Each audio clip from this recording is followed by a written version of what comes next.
Hello everybody, how's it going today? Glowplasma231 here, back in data about Kagurabachi, chapter number 76. This chapter is titled Banquet. And hey, for once in the time of reading Kagurabachi, I understand what a chapter title means, because of course, hey, we have Hiruhiko, and you know what? They're using the Kumayori, and we know one of Kumayori's abilities called Banquet. And honestly, I really like this chapter because we get a lot of interesting lore on not only the Enchanted Blades, but also just like on the Enchanted Blade abilities, because we get, we get two different abilities revealed in this chapter, both from, of course, Samura's perspective and Hiruhiko's perspective, of course, with Tobimune and the Kumayori, respectively.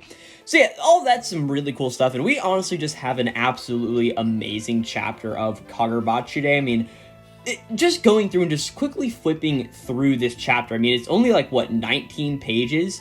But in those 19 pages, we cut around so much. We see so many different things happening. And while it feels like there's so much going on, I also realize there's really not going on at all. It's just like a really interesting way that Takeru Hokuzono has, written this great story of Kagurabachi. And honestly, I just really want to talk about it because we have an absolutely amazing chapter here to talk about today. But of course, before we can talk about chapter number 76 of Kagurabachi, we of course need to talk about what happened last time in chapter number 75. Now, last chapter, we had this whole idea of like, hey, Samura is descending down from the heavens. Or, I guess not from the heavens, really just from the skies. Saying like, hey, from the heavens makes it seem a whole lot more cooler, if you know what I'm saying. But Samura was pretty much coming down, the massive crow wings were like almost sprouting out of his back due to the Tobimune, pretty much. And is he sort of rocketing down, like Chihiro and, of course, Hiruhiko have drawn the Inten and Kumayori and are getting ready to do all of their various clashing and stuff, right? Pretty much Samura hits the ground as Hiruhiko calls out the name of the move Banquet of the Kumayori, pretty much learning that the Kumayori really has the ability over, like, toxins and, like, chemicals and stuff like that. Pretty much Banquet is a move that pretty much makes everybody very, very unsteady, pretty much, right? We pretty much saw everybody was just, like, sort of freaking out, just like, oh, nobody can keep their balance, everything's so bad, and all that various stuff, right? Chihiro pretty much told Samura to protect Iori, and then Chihiro went down to start fighting with Hiruhiko in one of the various floors of the Kyoto Bloodshed Hotel. And we really open up back on that spot where Hiruhiko and Chihiro are getting ready to sort of go and face off with each other here in a moment, as pretty much we just get a little bit of narration saying like, hey, the Enchanted Blades have a true realm that transcends theory. The theoretical limits can be infinitely transformed by the bear. Of course, giving us this idea of like, hey, I know Kagurabachi isn't Bleach, but it's like truly the best way to think about the Enchanted Blades' true realm. It's like, hey, what is your Bankai, Chihiro? What is your Bankai, Hiruhiko? Oh, we know what the Bankai of the Sword Saint is. Hey, he uses male addiction, pretty much, right? So the whole idea there of like, hey, all of these blades have this upper, most powerful realm, pretty much, right? Well, we really start off the chapter after this little bit of words with, of course, Chihiro and Hiruhiko sitting and getting ready to face off with each other, right? As Hiruhiko gets a good look over at Chihiro, and he sort of notices that, like, oh, he's using Nishiki to strengthen his inner ears as a means of conquering Banquet, which honestly is a little interesting to me that Hiruhiko would not only know how he's doing this, I mean, it makes sense to, like, stabilize your ears, but that he knows that Chihiro is using Nishiki, which is just interesting in general. Of course, we know all of Inten's main three abilities, right? It is, of course, Nishiki, Koro, and Aka. So it's like these whole idea of like, hey, red, black, and then I don't remember what Nishiki means in Japanese. Maybe I should look that up for one of these other times, right? But either way, just knowing that Hiruhiko knows that that is called Nishiki and that's what Chihiro has called it, because it makes sense, like, okay, you can read all of the war books and understand, like, okay, here are the three main things that Cloud Gouger does, here are the few main things that this sword does, and this sword does, but just the fact that Hiruhiko's like, oh yeah, that guy right there, he's using Nishiki, right, because like, hey, Inten was not part of the war, and like, I forget if during any of the other initial two battles, I mean, it would have only really been the first battle during, like, chapter number 50 and all of that, or I should say more like chapter number 52, 53, 54, all of that various stuff, where Hiruhiko may have learned that, because in the last bout that they just had, it was more about like, hey, the EI White Purity style, and no Enchanted Blades, because of course Samura's owl is in the sky, but alas, Hiruhiko then just says like, oh, so what you're telling me is Samura is your real opponent. you're not wasting your real potential and power to kill me. And Chihiro is very silent, like just holding out Inten in front of his hand, right? And Hiruhiko's just like silent, just looking, and eventually like turns back and says like, hey, Toto, that pretty much decides it. I'm gonna go and kill Samura first, right? Like, hey, I want Chihiro to fight me for real. And he also says like, hey, what did Yura say? And Toto's like, what are you talking about? And she's like, oh, well, I mean, what he said is that it's all up to you, Hiruhiko. Basically, he said it was fine if you do that, so long as you retrieve Tobimune, right? As we see that Hiruhiko's like, okie dokie, well, then Toto, you better go hide, right? And I really like how Toto just is like, well, okay then, and we literally just see her running down the hallway as it's just like Hiruhiko's standing here, and Chihiro's like menacingly like walking towards them like, oh, how are you guys doing, right? But as Toto runs away, Hiruhiko gets ready, grabs out the Kumeyori one more time, and declares the name Play. As we get a little bit of narration to pretty much understand all this, right? So it goes like, hey, apart from the Shinichi, the Enchanted Blades have 3 main abilities. Of Kumeyori's abilities, Banquet causes hallucinations. Play enables the user to freely control the objects around them. And I really like how we see this, is that we see there are 3 separate geisha here in a moment. Now, there's also a really good Twitter post that I saw. I was on the Kagurabachi group on Twitter. I really should have remembered to write it down, but I am currently home for the Easter holidays right now from college, so I don't have all my Kagurabachi reference sheet and all of that other stuff with me, right? But either way, it's this whole idea of, like, there is actually a Japanese myth and folklore, like almost a yokai, pretty much. It may have been yokai, I honestly don't 100% remember. I really should have looked up all of this before I started recording this video here today, either way, right? But it's just like, these are actually something in Japanese folklore that really act like the ones that Hiruhiko pretty much summons, pretty much, where they have really no face, no discernible details except for their kimonos and all of their ornate hair pieces that they have in, pretty much, right? I do forget what they are called, though, but I really like how I see this, as that there are 3 main of these geishas here in a moment. One of them's playing a flute, one of them has 2 of those traditional Japanese fold fans, and our one is playing a shamisen here in a moment, right? And also this whole idea of like, hey, all of the Enchanted Blades have 3 main abilities. Of course, we knew this from Cloud Gouger, right? It was like, we had May, we had, oh gosh, what were the other few? We had the lightning one, we had the ice one, and we had the water one. And we had the 3 of those pretty much, and I forget which one was which there in a moment. I think May was the thunder attack that Sojo always used as a Cloud Gouger. Maybe I'm not the best Kagurabachi reviewer out there. I'm maybe coming to that realization here right now, right?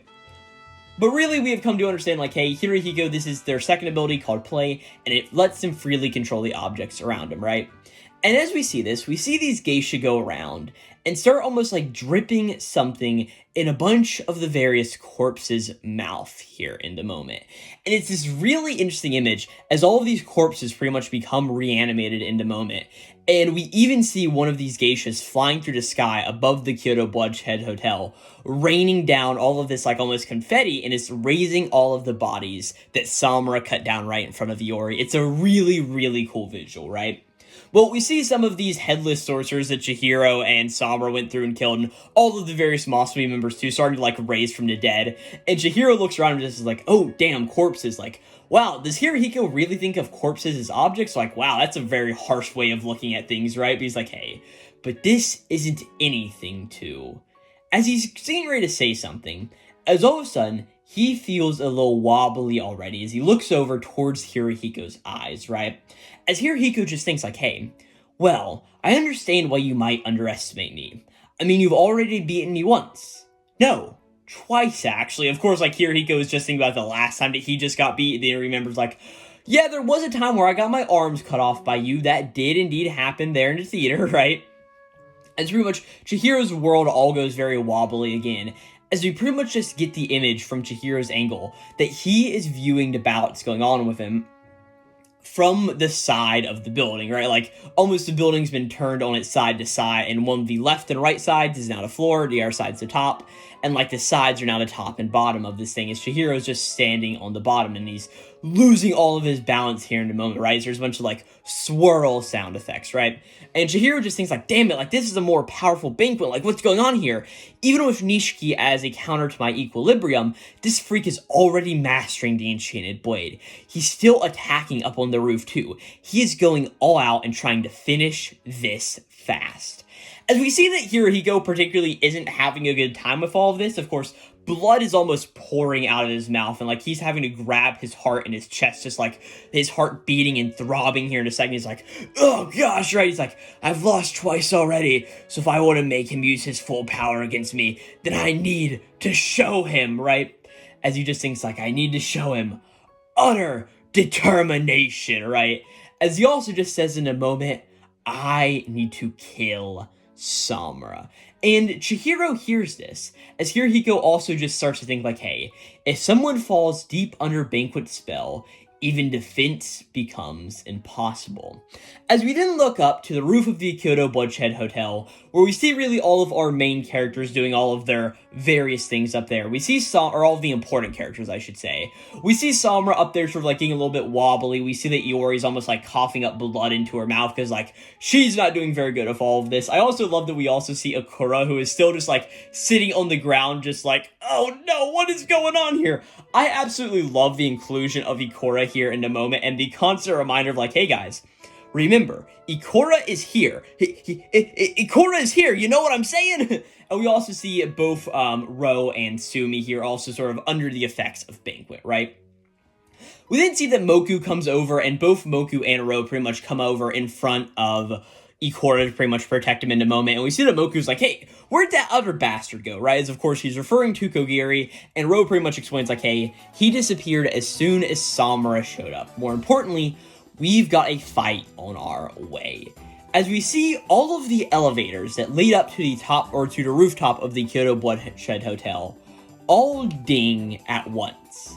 As we see multiple corpses come, not even multiple, we see a lot of corpses coming out of each of these elevators, of course controlled by play through the Komayori, and we see they're all rushing towards everybody, right? As Samura, as we get a little bit of narration, is saying like, hey, kill the Swordmaster. All of these years, Samura had purged Iori from his mind, leaving everything behind, driven by nothing but an unrelenting mission. That concrete motive was now supplemented by another, to protect his daughter. As of course, we just see in the moment that Samura is thinking about not only Iori, but also all of these scenes that he saw in the past. Of course, all of Iori's hair in the shower drain, Iori's feet dangling from the ceiling there in that moment, right? And we just see that Samura is just, this is almost overloading him so much, as the narration just continues like, hey, but for him, as Hiruhiko just says like, hey, he might be unbeatable when it comes to fighting power, but he's vulnerable on the inside, right? That's the perfect matchup for me.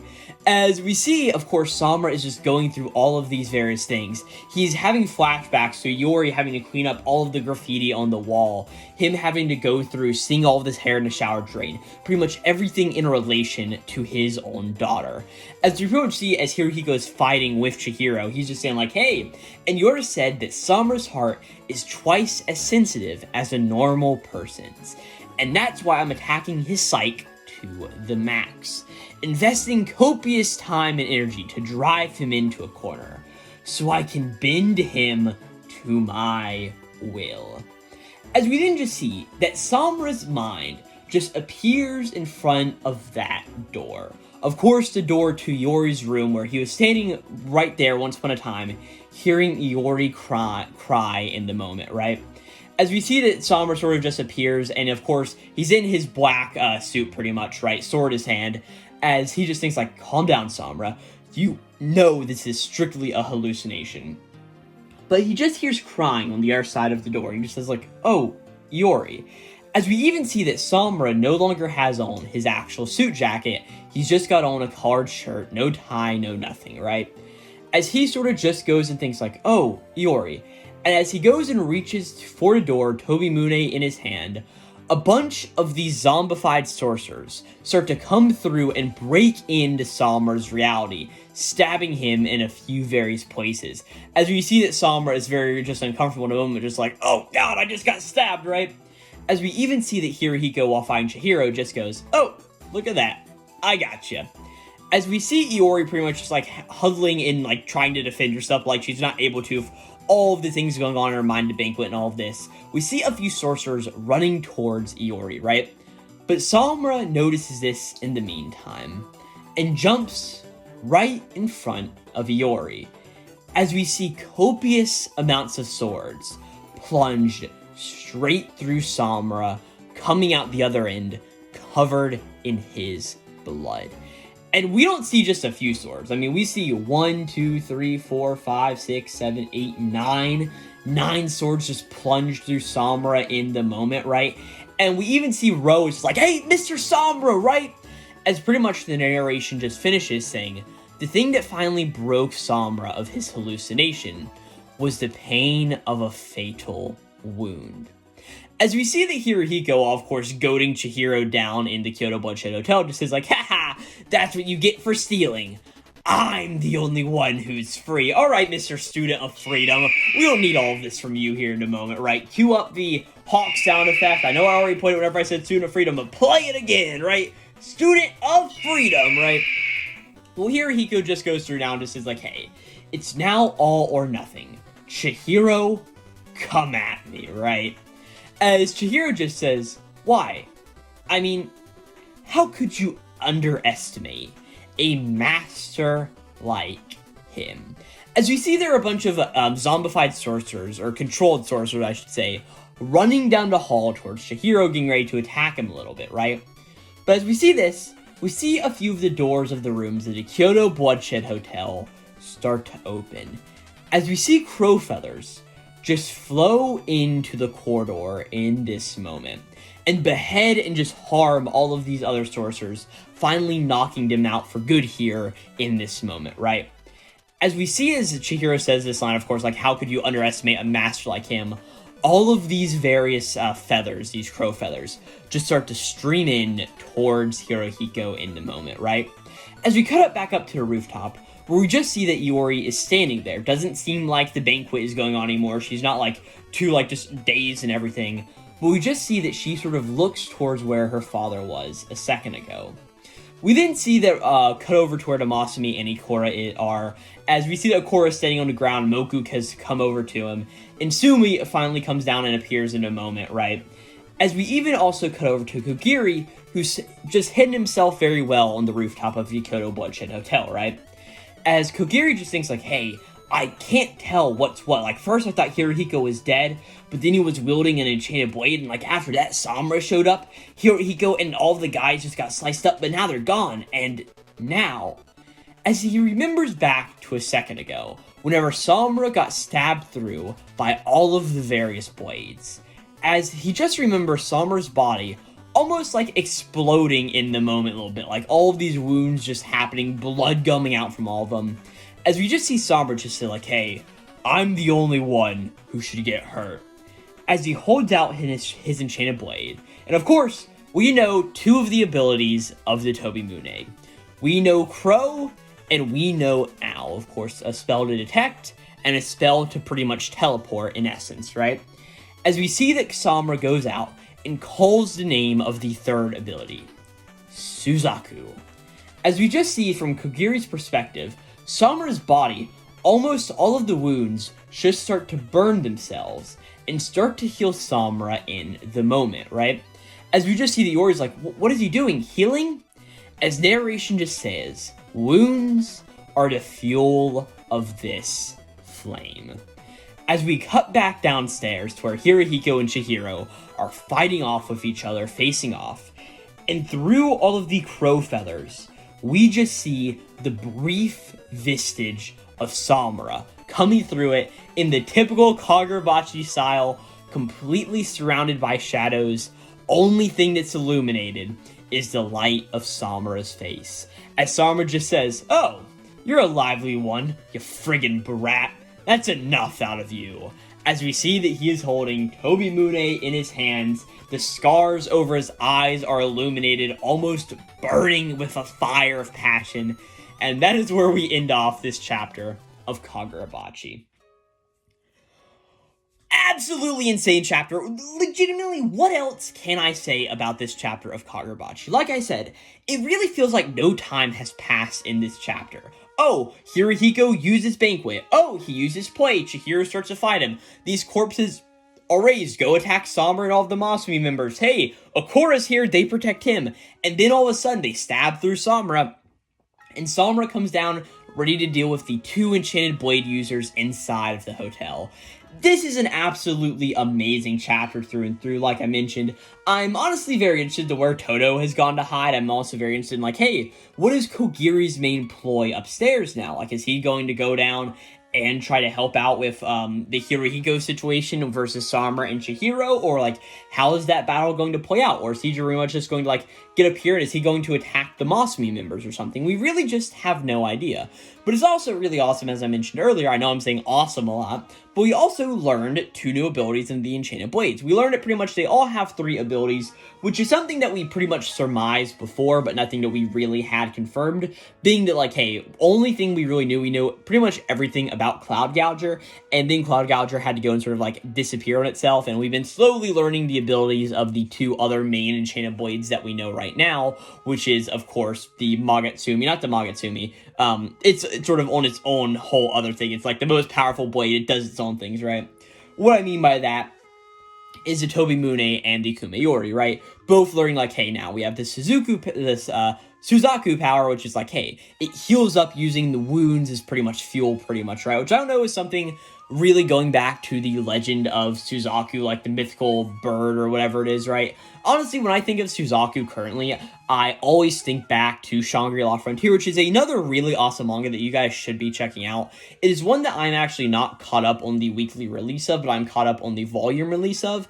And very early on in that series, there's also an amazing anime adaptation out there, so if you're getting anything, keep reading Kagurabachi, but also go and check out the whole idea of, like, hey, Shangri-La Frontier, there is a really big battle in there where there is a Suzaku sort of, like, mechanical bird that is used, and it is just, like, a completely amazing moment in that series. And that's sort of what I always sort of relate Suzaku back to, but also the whole ideas of, like, hey, so much other stuff going on. Like, we now know, hey, Hiruhiko views his corpses as objects. Makes sense. Like, Hiruhiko is definitely somebody who is extremely messed up in the head, but pretty cool stuff there. Now, if I'm not mistaken, there was supposed to be a big announcement in this Kagurabachi storytelling, right?